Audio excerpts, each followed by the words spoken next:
We had to adjust tonight, everybody.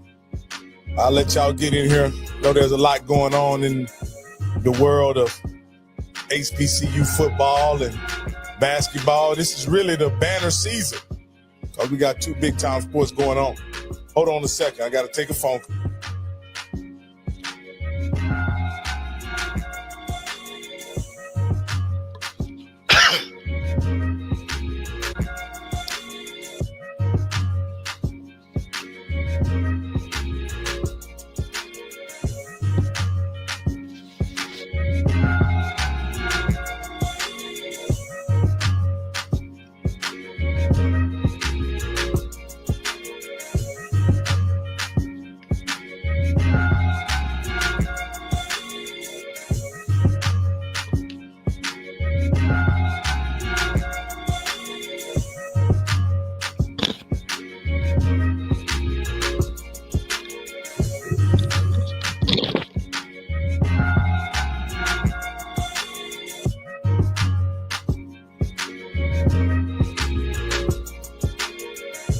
All right, they coming in here, Coach. They coming in here. I'd like to welcome everybody to HBCU Coaches Corner. I'm your host, Rocky Miller, along with my man, Coach Steve Campbell. Steve, let me take this call and you go ahead and finish the introduction. Oh, yeah, absolutely. Well, guys, listen, we're on a Wednesday night. Had to move it from Tuesday, but listen, we got a couple things we're going to talk about. I am excited because we're going to have our coach from Morgan State, defense coordinator, Antonè Sewell on. And, hey, man, we're going to talk some HBCU basketball. I've been waiting to talk some HBCU basketball, and one of my new nephews, Herbert Sewell, is going to come. The third is going to come on and really break down HBCU basketball tradition and what we got to do to really get us supporting HBCU basketball.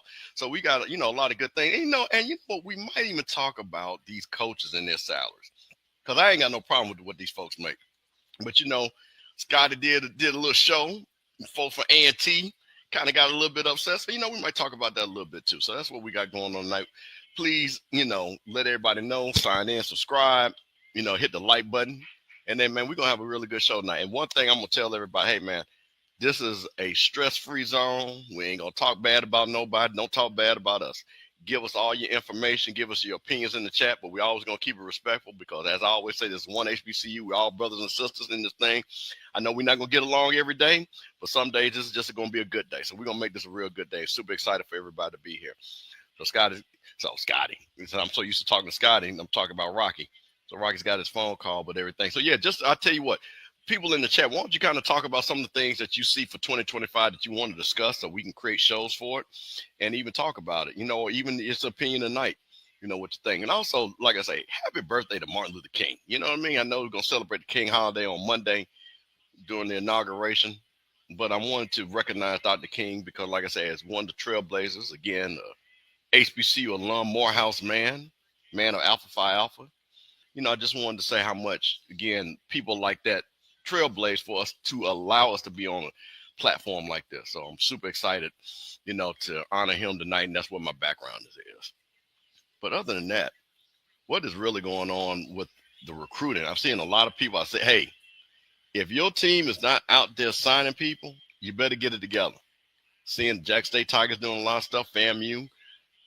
Hey, my man Sam Shea down there in Alabama A&M is getting some good recruits. And what is going on with Prairie View? Looking like they're trying to put a fence up around the state of Texas. So I'm really excited to see what those signees turn into. So I think, again, this is going to be a wide open SWAC. Hey, the MEAC, Deshaun Jackson's coming in hot. Got boys coming in from L.A.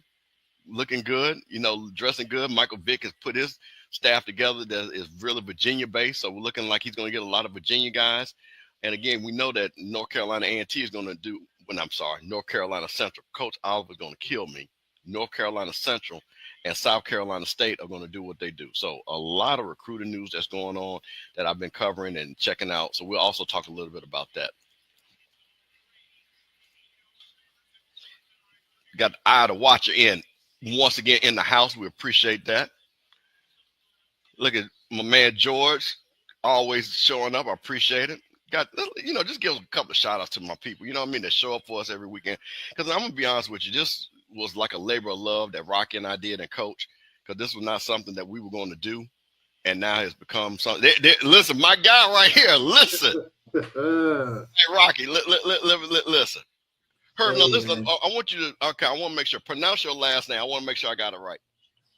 Seward, S-E-W-A-R-D. Okay, that's what. And you're the third, so that you're honoring your father, your grandfather. I'm assuming. Is that how it is? Yes, sir. All right. Well, see, listen. Hey, I'm gonna say this, and Rocky, I love this brother right here. I don't know this brother, but as they say, I admire this young brother from afar. He is a beautiful, and that's a compliment, writer.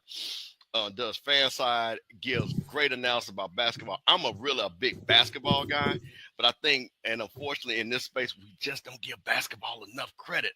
And we've got so much history. And this is the HBCU basketball guy.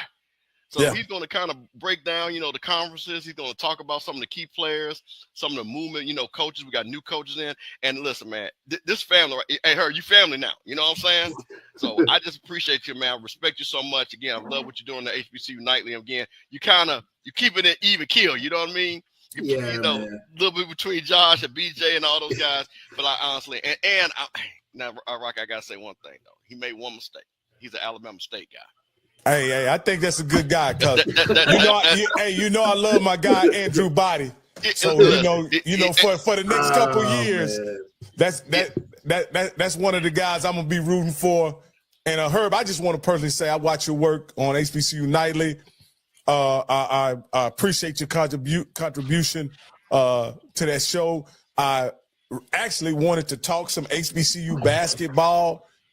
Definitely on the women's side is where I've always focused since I've been in the space. Tamika Reed caught my attention a couple years ago while I was in the space, and I really followed Jackson State and her success. She's one of my favorites in my ESPN app, so I follow her over at Charlotte.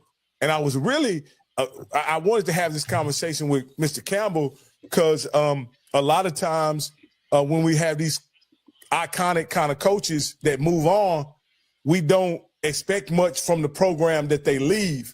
But last I checked, Jackson State women were undefeated in the SWAC, and I didn't really expect them to continue on such a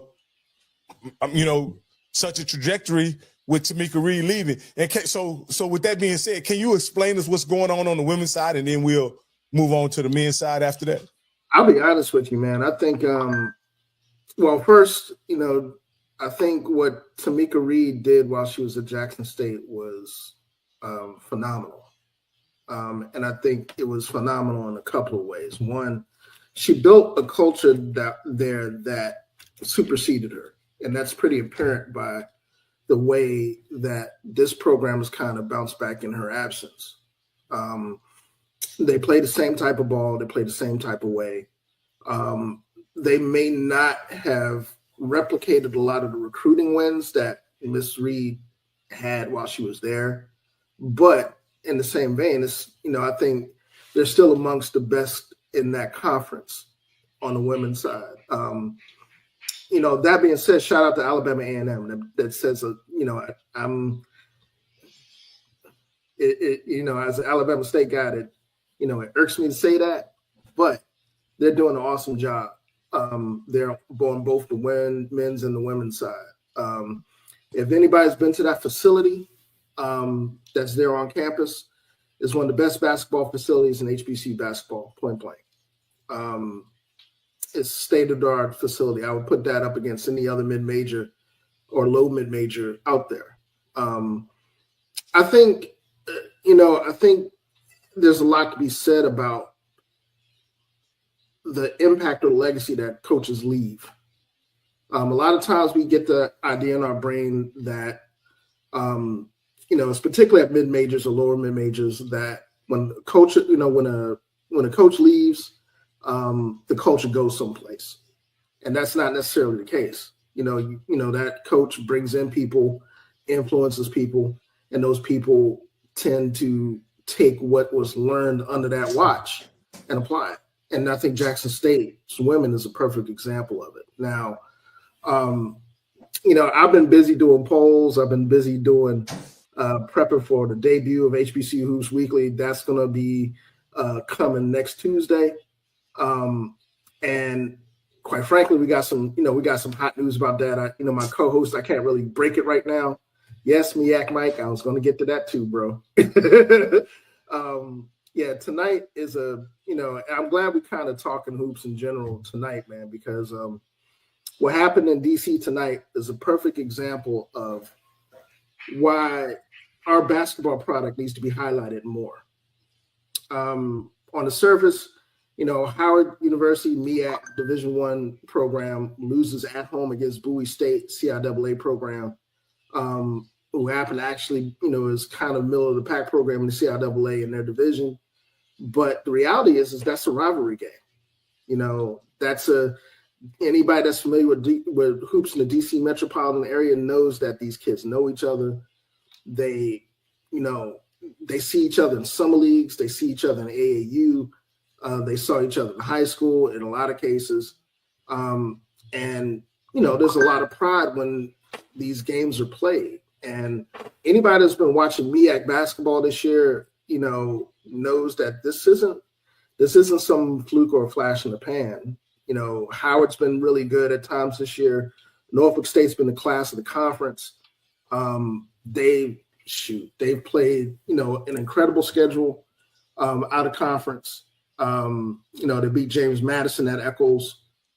They went on the road to number 1 Tennessee at the time and really gave Tennessee all they could handle for at least 3.5 quarters of the game. I think they only lost by like maybe 10 or 15 points, if that. They've been one of the best, arguably the best HBCU Division I mid-major out there. And it's a tribute to what Robert Jones has done with that squad, with that program. They got some outstanding players. There's been some outstanding performances in HBCU basketball. Howard's freshman, and I call him like the freshman of the year in all of HBCU basketball, and Blake Harper. Cam Hobbs over in Morgan State. They pulled off a win against Norfolk State, ironically, on their home floor. He's had 7 or 8 plus 20-point games, straight. And a lot of these performances, we really don't get a chance to see a whole lot because, again, our platforms are, kind of limited in terms of what we see on the mid-major side of Division I and Division II. Speaking of Division II, the CIAA is a track meet at this point. You got 2, undefeated teams in the division, in the Northern Division in Virginia State and Lincoln in Pennsylvania, Julius Hodge. Anybody that knows who Julius Hodge was from ACC days, that's old school ACC guy.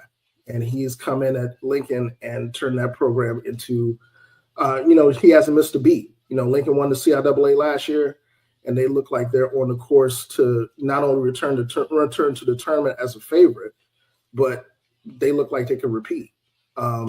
Virginia State is undefeated in conference. They're 10-5.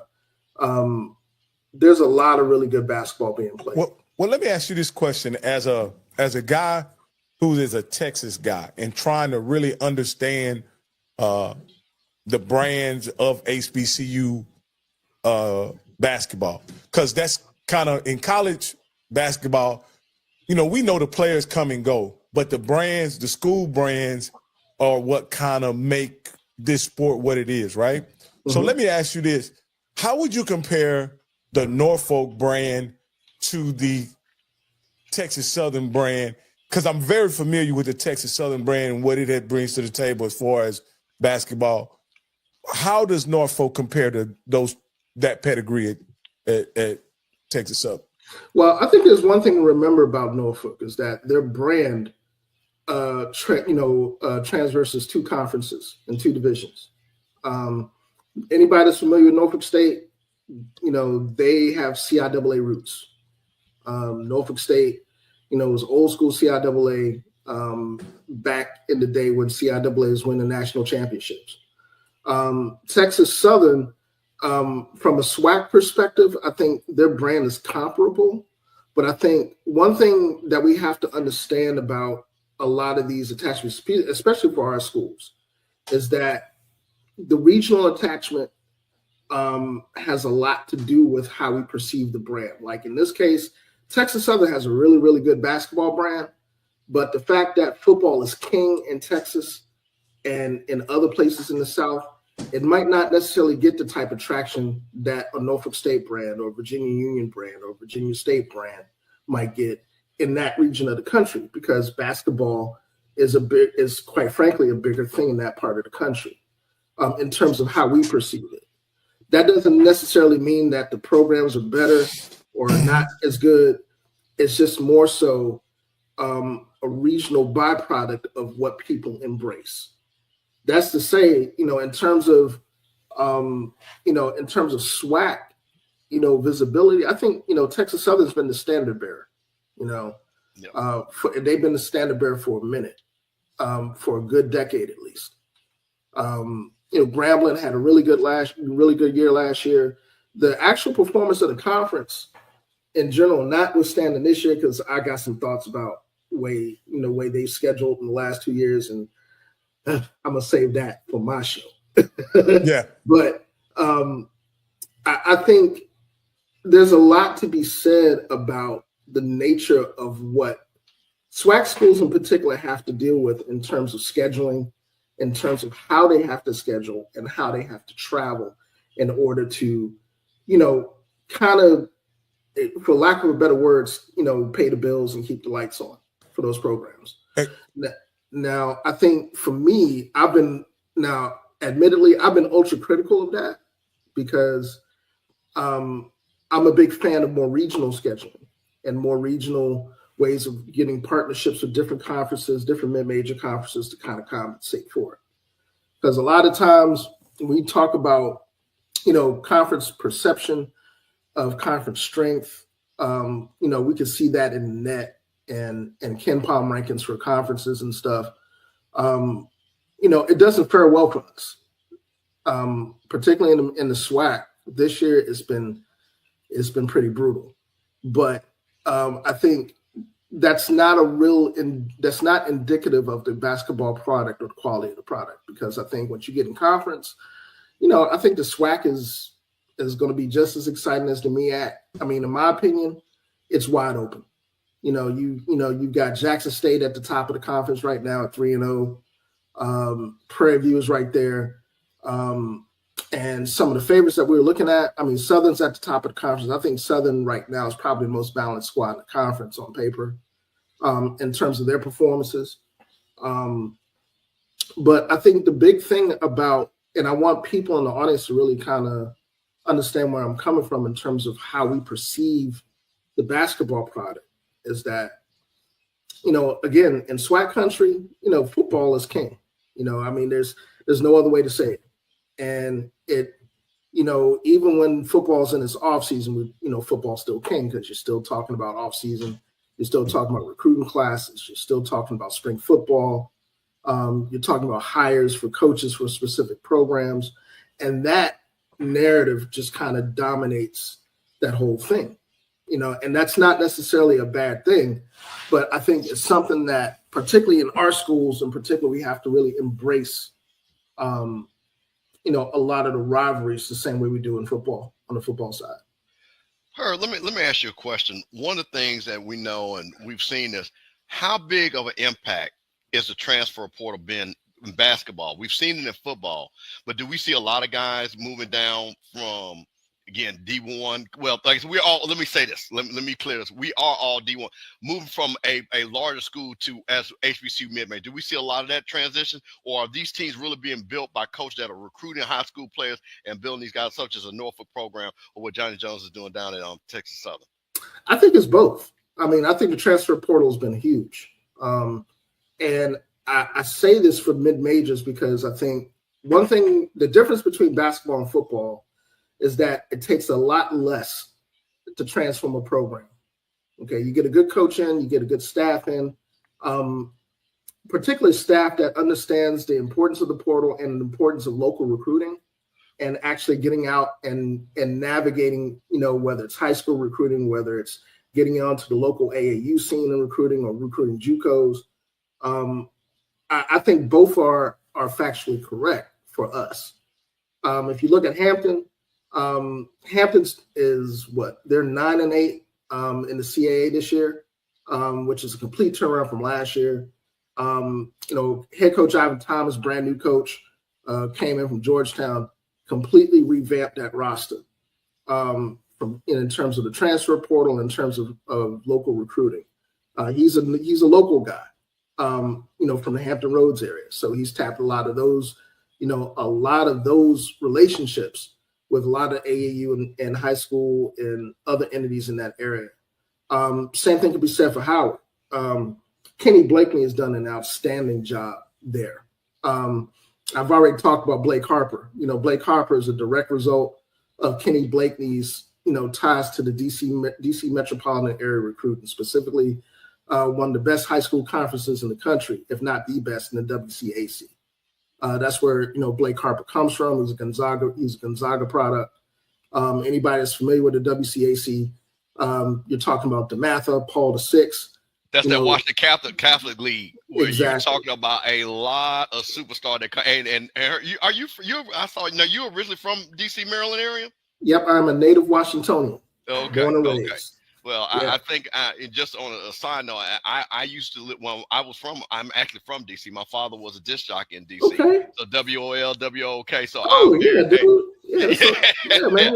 This my father's territory, man. Yeah. So I wanted to explain that because that literally, again, how University of Virginia, Georgetown, and Maryland were built off of that Catholic League, and things like that. Being going back to Bob Wade and things like that. So just kind of. I just wanted to know how much talent is. Then you talked about Kenny Blakeney. I saw something he was talking about.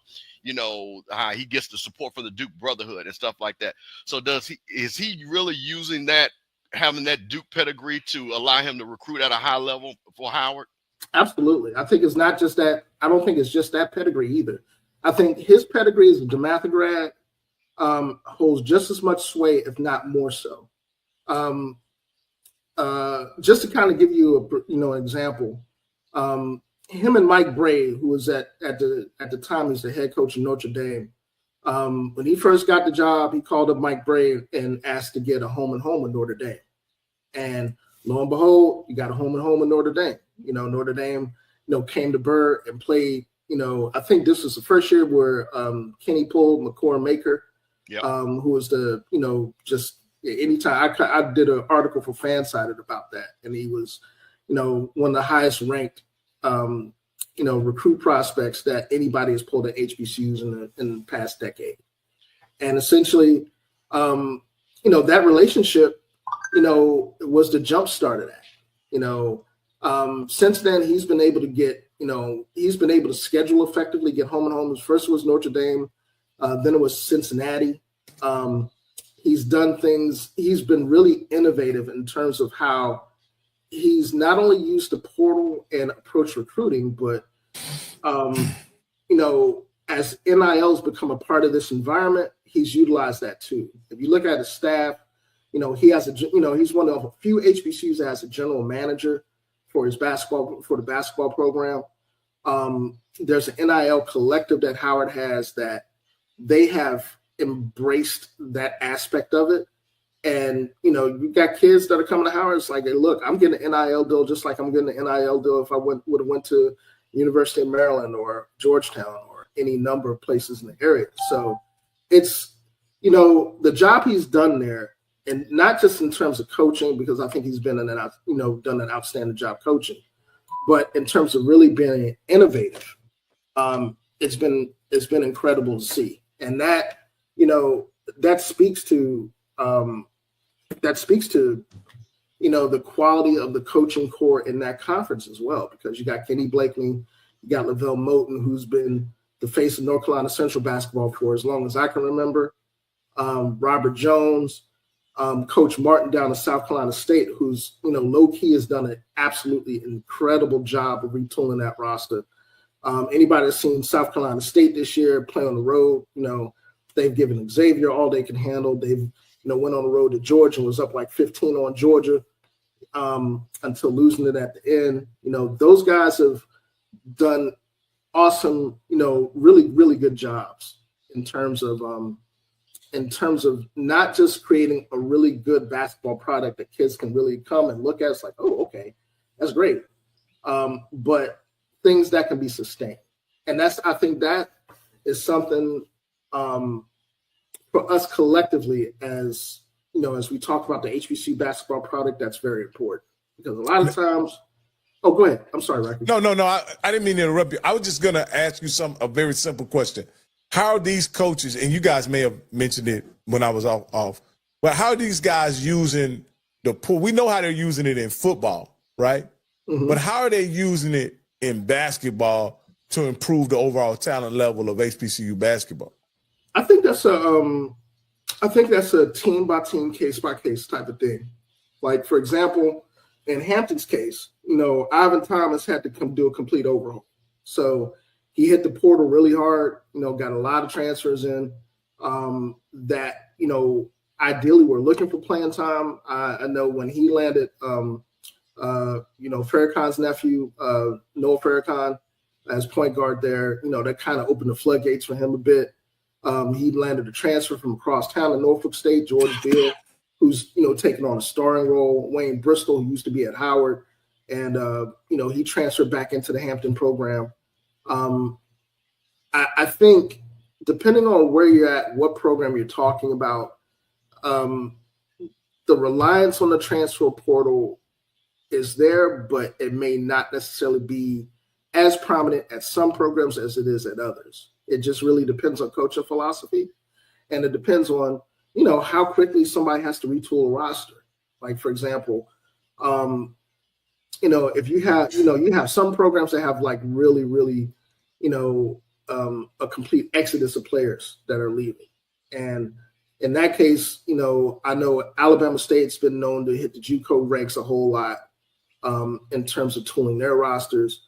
Not so much the portal, although the portal has become a really good big thing for them this year with Deontay Bass coming in from Georgetown and Tyler Mack coming in from University of Maryland, Eastern Shore, and some other places. I think, again, how we look at the transfer portal as it relates to mid-major basketball, HBCU basketball in particular, is a little different than what everybody else does, because a lot of times we'll be taking those transfers that are coming from JUCO and that are looking for playing time. NIL may not necessarily be the focal point for some of those programs. Like Howard might have an NIL program in place, but somebody like, say, South Carolina State might not, or Coppin State might not. Coppin State might heavily rely on JUCO and high school recruiting to develop players because of their proximity to the Baltimore market and their proximity to Baltimore public basketball and prep basketball. So it really depends on the coaching philosophy, what the coach is aiming to do in terms of how he's trying to build that program. But I think one thing that our audience needs to kind of understand, absolutely right. Yeah, there's a lot that happened after Len Bias's death. And I mean, yeah, anybody that's from the DC metro area, man, you know. That the Maryland program was in purgatory for a long time after that happened, until Gary Williams hit. But, I think Jonathan Barrett in the chat mentioned something that's really interesting for Mo Williams. Yeah, Mo Williams, part of the reason for him going back to Jackson State was recruiting, because he has those networks and has those ties in that area of the country because he's from there. He's tied into those networks. So whether it's JUCO, whether it's, him pulling somebody like, Deontay Ruffin, who's a McDonald's All-American. That's very rare that any HBCU pulls a McDonald's All-American. He landed him at Jackson State, and he's making a difference this year. He sat out last year. It really, really depends. It really depends. I know Texas Southern has prided themselves on developing talent, taking the occasional transfer. Prairie View has been more active in the transfer market in terms of the portal. It's same thing with Grambling. I think Grambling has really, out of anybody in the conference, I think Grambling in the last 2 or 3 years has been the success story for how you use the portal. because they have really, transformed that basketball product at Dante Jackson, utilizing the portal. So I think that in itself was, that was A1. Yeah, I wanted to also ask you this particular. Hold on, let me get my stuff right. Uh-oh. No, I got you. I got you. Yeah, I had your sound, but not your video. So this is what I wanted to ask you.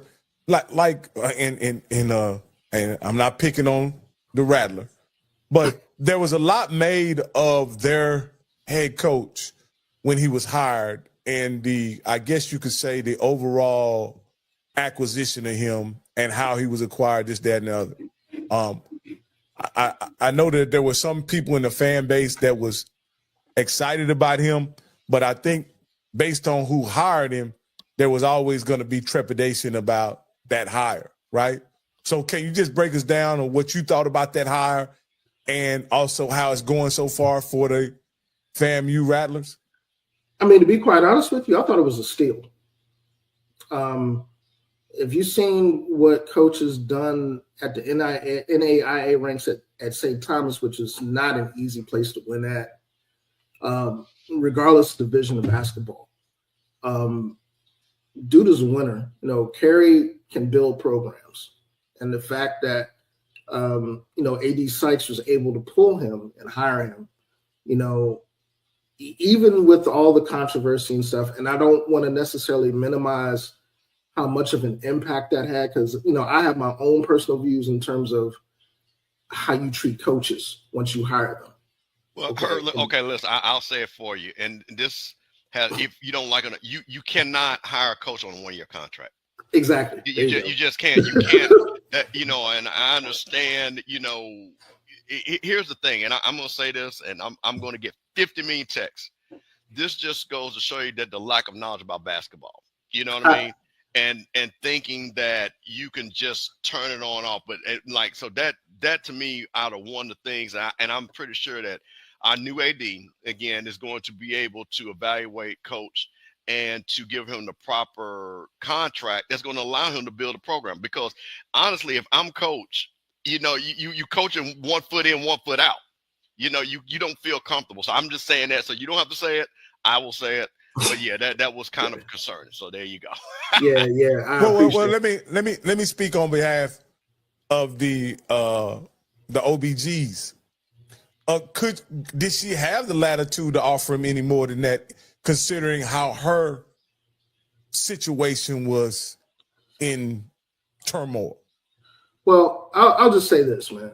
I mean, regardless of whether the AD had the latitude to do so or not, and I'll just say this from the perspective of a coach, if an AD has faith in you to transform their program, which is what they're asking Prairie to do, that board of trustees undercutting that AD is essentially undercutting that coach. I don't care what anybody on the board says. I don't care what the rationale for it is. It's sending a direct message to the coach that you don't believe in me to do the job. And that's something that is quite literally, that's a no-no for any coach at any level in any sport. If you're going to, if your AD makes a judgment call on the coach and they bring this coach in, because I know we talked about this on HBCU Nightly at length, in regards to, the stuff that was going on with the athletic director and everything else. The bottom line is that you got a quality coach here. And what I mean by quality is that this guy transformed an NAIA program in St. Thomas of Florida that really didn't have any recognition into a perennial national championship contender at the NAIA level. And he has been proven to have relationships and recruiting in the state of Florida, back home in the DC metropolitan area where he's originally from.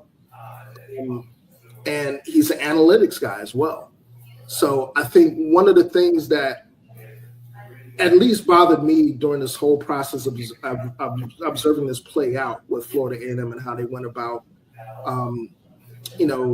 getting Crary prepared is that, one, you are already late hiring him in terms of recruiting and in terms of, team building for the next season. Okay. Second, once you do what they did in terms of giving that man a 1-year contract, you effectively handicap him recruiting for any future recruiting, because essentially a kid that's going to come into that program and look at, okay, I like the coach, but is the coach going to be here when, I decide to commit? You don't know that. And as the coach can't really give you a definitive answer, just yes or no, to say whether or not, hey, look, I envision you playing the 1 or the 2 here. I envision you being a really main piece here, but I may not be here, or my staff may not be here. So that in itself is problematic. That was really what was, to me, that was problematic about the 1-year contract. So, hey, Coach Cole, I wanted to get you caught up. We brought Herb Sewell on to discuss HBCU hoops. He has a podcast that's starting here this week, and so we wanted to bring him on, give him an opportunity to give us an update on HBCU hoops. This specific issue that we're discussing right now is the fact that the coach at FAMU, the basketball coach, was hired under a 1-year contract by their previous AD, one of Coach Campbell's favorite ADs that FAMU's ever had. Don't do that. Don't do that. And I want to set the record. No, she did not give him a 1-year contract. She did not do that. So let's set the record. That was the board of trustees. The board of trustees. So that because one thing what we don't do is misrepresent anything. She offered him a 3-year contract. They looked at it. They said, no, we're not comfortable with that. And then bottom line is that they gave him a 1-year contract. That's what happened. The board of trustees signed off on it. Well, firstly, I want to apologize for my tardiness, man. I've been having a day. I didn't lose my phone. My phone don't went out. Man, I'm on my way trying to go ref a game. Don't have directions. I'm getting directions from a girl that get me where I am and end up at the wrong place. Had to go somewhere else. Man, I've had a heck. Then the game I'm refereeing, Stewart, it went in overtime. And I apologize, man. And thanks, Bishop, for allowing to get this good guest on our show tonight. So, man, I just want to apologize to everybody.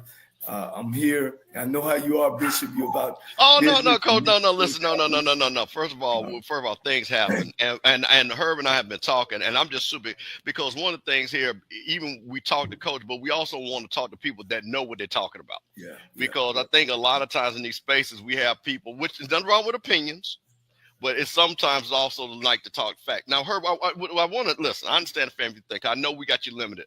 Let's talk about, because this is what's really important to me. Mm-hmm. We've got 4 conferences, right? Mm-hmm. Let's go round robin, and on men's and women's side, tell us some of the players we need to be looking at, some of the guys that you're excited about. So let's start with the SWAC. Who are you excited about, men's and women, and what do you think they're going to bring to the table going into the season?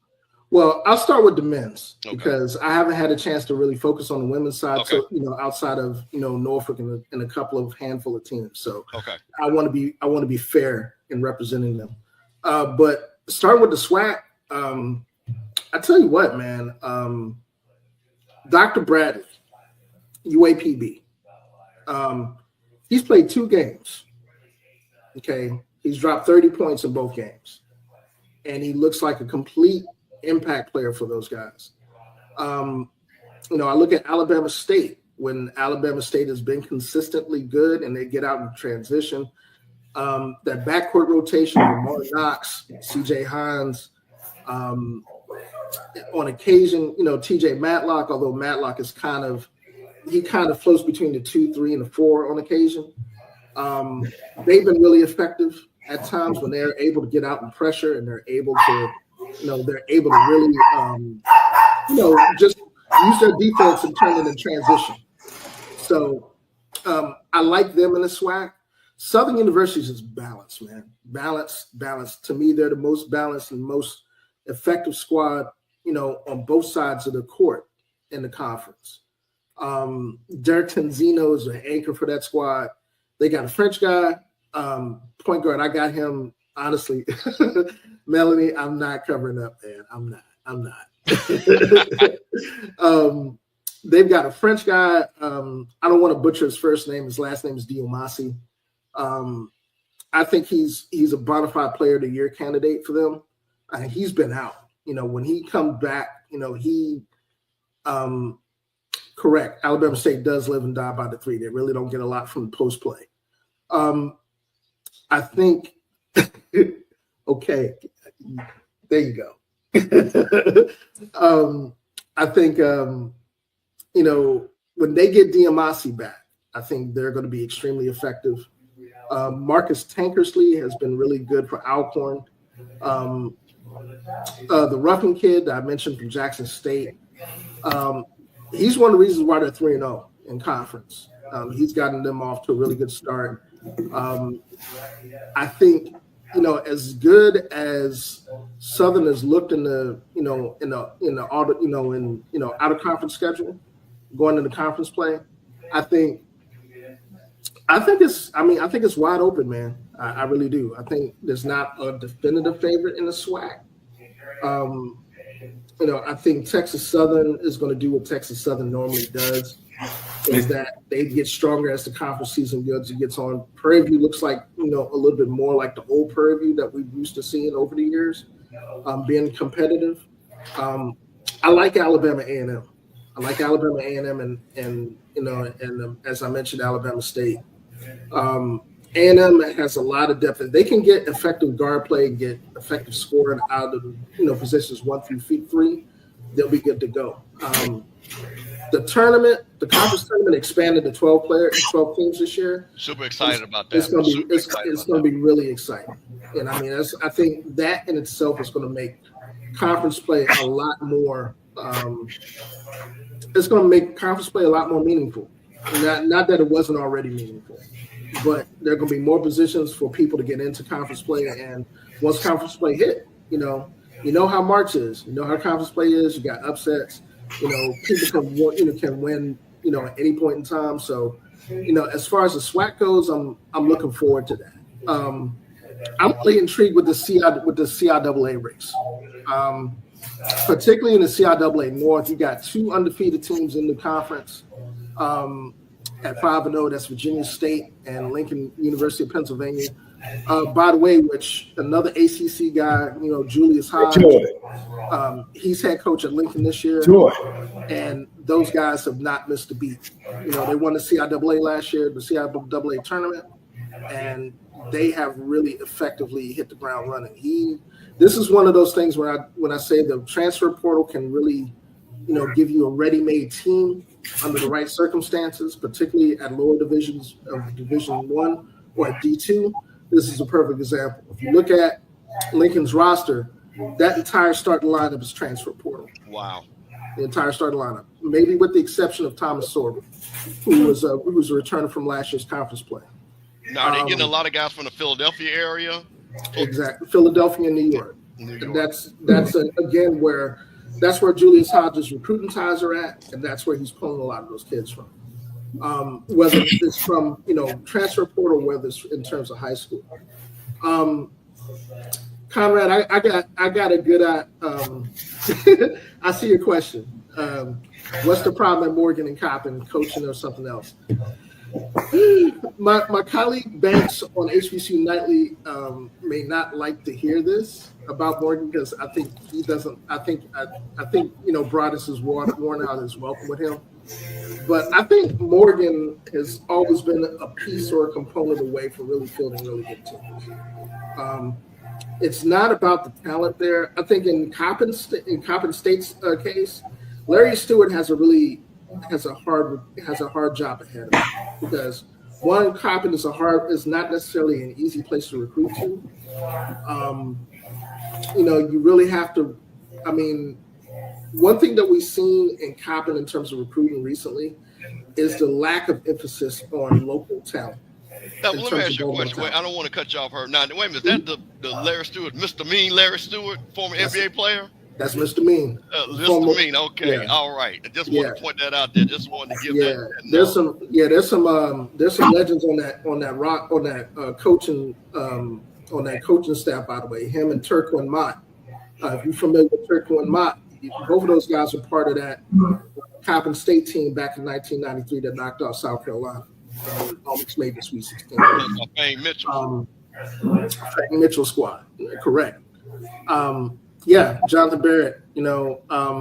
Julius. I think Julius Hodge's hire there at Lincoln was not only was a steal, but I think if they keep him there for any period of time, he's going to build that program into a position where not only they're going to be winning in the CIAA, but they're going to be a regional power as well. They're going to be, in the regional Atlantic rankings. They already are this year.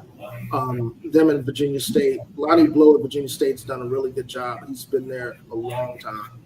And I think the good thing with Lonnie, if you want an example of how a program can effectively recruit the state that they're in and build high school relationships, take a look at Virginia State roster.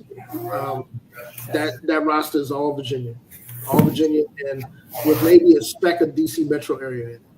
So I think those, the CIAA race, particularly in the North, is going to be really, really compelling to watch. SIAC, I think, is the usual suspects. You got Miles College. Miles is holding down the West, man. Those guys are, Coach Watson is, what can you say? I'm surprised he hasn't been hired anyplace else yet. Miles has consistently been at the top of the in competition for, conference championships and going to the tournament at the D2 level. Clark Atlanta, the same thing can be said. The job that Coach is doing there at Clark Atlanta is incredible. And I think between them and Morehouse and Edward Waters this year, Edward Waters is an eye-opener for me this year. They're 6-2 in the conference. I believe 5-2. Sorry, 5-2 in conference. And they've got some athletes, man. Those guys can really score the rock. I'm impressed to see how they look in the CID, not in the CID, but the SIAC. You can't forget about Albany State. They've come on when since conference play has started. So those races on the men's side are really going to be really compelling. The one thing I will say about the women's side is, look, what can you say about Norfolk State? Honestly, Diamond Johnson, Kara Willer on the Norfolk State side. Those guys are ranked number 8 in the mid-major top 25 poll again. And Diamond Johnson is a semifinalist for the Becky Hammond Award. That's the award they give for the top mid-major women's basketball player. So I look at Norfolk State's women and the job that Coach Vickers is doing with those guys. And, I mean, to be quite honest, I don't see a lot. I see Howard being, Howard and Coppin State being competition for them in conference. But if they get through conference and they get through the tournament to March, I see them being no lower than a 14 seed. I was just about to ask you that. What seed do you think they would be in? I mean, honestly, I think the 14 seed for them would be low. I think they're every bit of a 12 seed, maybe 11, given what I've seen this year. And Norfolk State on the men's side, but again, Coach Jones has done an incredible job there. We mentioned, Howard University and Kenny Blakeney, the job he's done. Although tonight, Bowie State came in the Bird and upset him.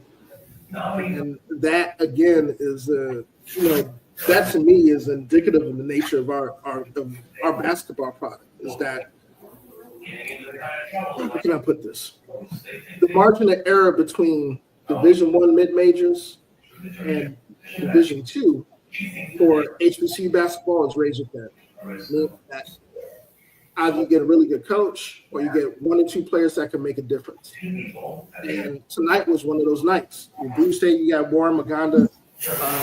Dude had a career night, hit a buzzer-beating 3 to put them ahead with like 2 or 3 seconds left. And it was a heck of a game.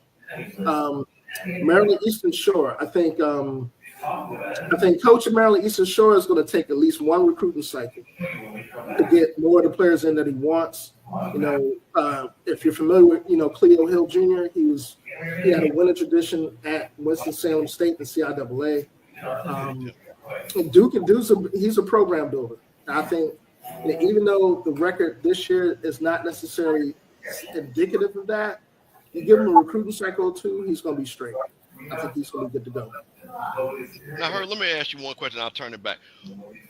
You've been around. What do the programs need to do to market themselves better to get people to come out to support you? Because here's the thing I just want to break down. Now, you're talking about Houston, hotbed of basketball. New Orleans, hotbed of basketball. Memphis, hotbed of basketball. Jackson, Mississippi, hotbed of basketball. Atlanta, Georgia, hotbed of basketball. You know what I mean? Nashville. And then, like I said, we can always, and the whole MEAC is basketball. But we have cities that are basketball, have a nice, beautiful high school basketball history, but it just does not translate for people going to the games. And I understand we are, as SWAC is known for football conference, but we have had outstanding basketball players that have come through the conference. And what do we need to do? Is it, like I say, hey, have special nights? Is it that we need to let people in free? What do you think to do? Because to me, and the reason I'm pointing this out, one of the easiest ways to raise money is to get to that tournament and get in that first 4 game and win 2 games. Yeah. I think the biggest thing, at least to me, I think the biggest thing to me is, one, it starts on campus. It starts with getting, building a really good game day environment, and that starts with student culture. That starts with, making it an event to go to a basketball game. Like, for example, you take a look at, some of the usual suspects in the D1 side. Like, let's say I'll use Duke. I absolutely hate Duke, but I'll use them as an example. Yeah, I hate that you did that, but that's okay. We're gonna let you slide on that. Hey, I'm a Maryland guy, baby. Yeah. But Duke, besides them having a really, really great basketball product, it's an event to go to a Duke basketball game. It's, the ticket to get into a Duke game is, it's standing room only. It's hard to get. You got the kids that stand outside for days, overnight, 48 hours before a game to get into a game. Now, that's not to say that we have to have that type of cachet, but the biggest thing that we can do is start to make those events, particularly for students that, are going to be, some of the main people that are populating our games during the season, to make those things an event, incentivize being at games. Now, that doesn't necessarily mean, okay, run a contest every 5 seconds, so you can, win a television to be at a game. That means make the game day experience an enjoyable one for students. And more importantly, particularly for HBCUs, since we're the central part of our communities, that appeal has to extend to those communities as well. So, like, for example, I use Montgomery as a great example. When I was at Alabama State, the Acadome, to me, it's still one of the best, venues to catch a college basketball game in the SWAC. However, unless there's a rival there like Alabama A&M or Jackson State, you don't see the type of influx of fandom to fill that out and make it a really good game day atmosphere. And that's something that, again, I think that varies from program to program, because I look at Norfolk, I look at North Carolina Central. Those guys don't have any problem getting local, because fans have embraced, those basketball programs.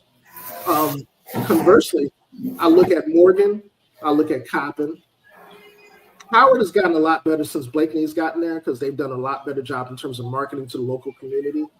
And the students are really well engaged when, they're approaching that status where going to Burr during a conference basketball game is an event. So right. The environment there, it reflects it. I think that has to, for our schools across the board, that has to change a lot. Now, I'll give you an awesome example at the NAIA level of, that being the case, and that's Langston. Langston, I talked a lot about Langston last year during first season of my podcast. Those guys came within an eyelash of winning the national championship at the NAIA level. That's the coach I thought we were going to hire. I thought there was going to be opportunity to bring him to FAMU. Yeah, I got a chance to talk to Chris. I had a chance to interview him, and Chris Wright is well, I'll just say this: if anybody you know, HBCU basketball hires Chris Wright, you better roll out the red carpet for him, because that dude is worth every penny. And there's not too many coaches at any level that can go to a winless program and transform that winless program within a season to 23 wins, 25 wins, 30 plus wins back to back. That is amazing. You don't see it at any level. No. You know, I think, you know, shout out to Coach Wright. He's been, you know, he was really gracious in terms of giving me his time last year, you know, and covering his program. But I mean, I say that to say that who you hire in that program that generates excitement has just as much impact as the marketing that you do. So, for example, again, I'll go back to Howard.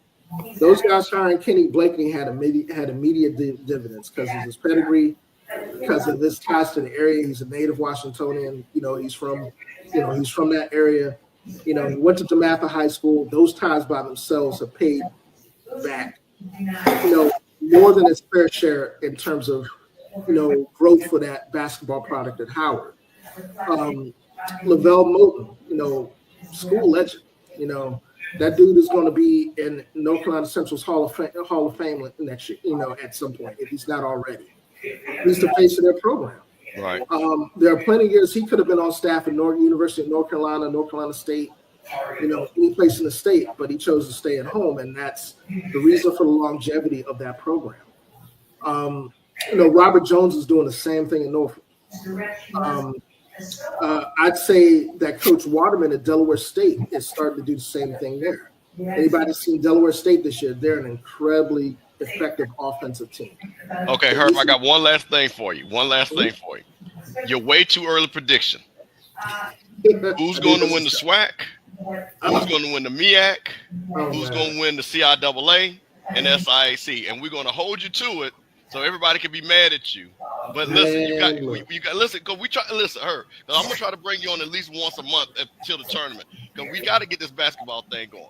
So give us the teams we need to watch. And listen, we know it's just a prediction. As they say, it's a way too early prediction. But we got 4 conferences that we all are part of. That we all think. Who do you think? Who do you got?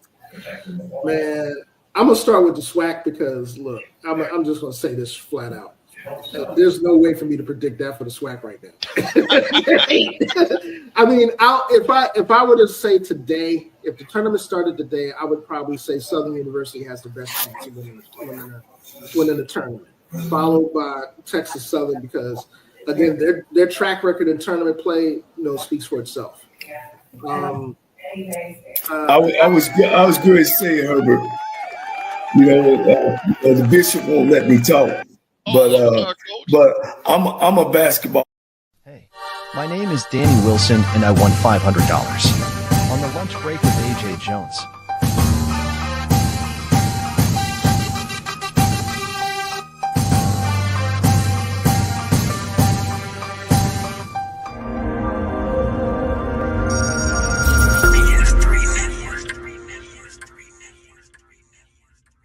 BS3 Network. Changing the way you watch TV.